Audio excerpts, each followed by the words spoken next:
Finance Minister Tito Mboweni will be delivering the budget speech tomorrow afternoon at 2 p.m.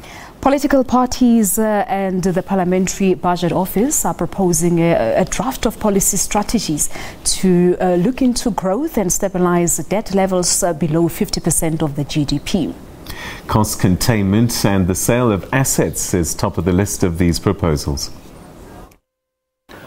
Most parties want the government to cut expenditure to below inflation level, freeze salary increases of all governments and SOEs, middle and top managers, among others. This will ensure that the expenditure ceiling is not breached. But the elephant in the room remains the struggling state-owned enterprises, especially Eskom. The general feeling is that Minister Tito Mboweni has limited options to deal with Eskom's debt burden. They suggest the first option to bail Eskom out should be a partial bailout in terms of doing a debt for equity swap of about 100 billion rands. This will essentially move that portion of the debt service cost from Eskom to our sovereign debt. The general argument is that Eskom imposes the biggest risk to the economy and it's simply too big to fail. The biggest demand obviously is going to be for a bailout for Eskom. Eskom has already asked for 100 billion rand, so we anticipate that there's going to be some way that Eskom are going to be bailed out, which is not all going to happen now, and some of it may be kicked down the road until the medium-term budget policy statement. The SOEs remain a bane of South Africa, and the injections which are expected into Eskom, SA and so on are really not justified in the absence of a turnaround strategy for governance and for ensuring that there's consequence management for those who actually collapse these SOEs.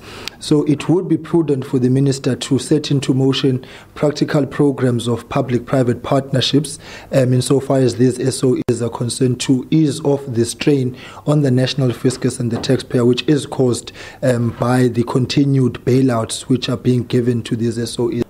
Well, from where we're sitting, at some point it will have to be bailed out, like we bailed out recently SAA, which is a vanity project. But I think more in particular, what would require from government tomorrow, and the Minister of Finance in particular, is for him to outline this unbundling plan and how it's going to be funded, how it's going to be structured, and whether or not it would be viable, for example, to run those entities as three, especially because you are going to have other cost implications by having more boards to look at the three entities.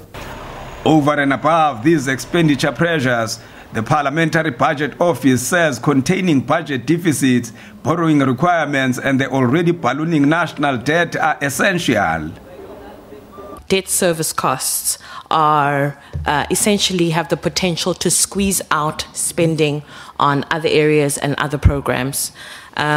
Government has taken steps to mitigate risks associated with increasing borrowing costs through issuing debt over a longer maturity period.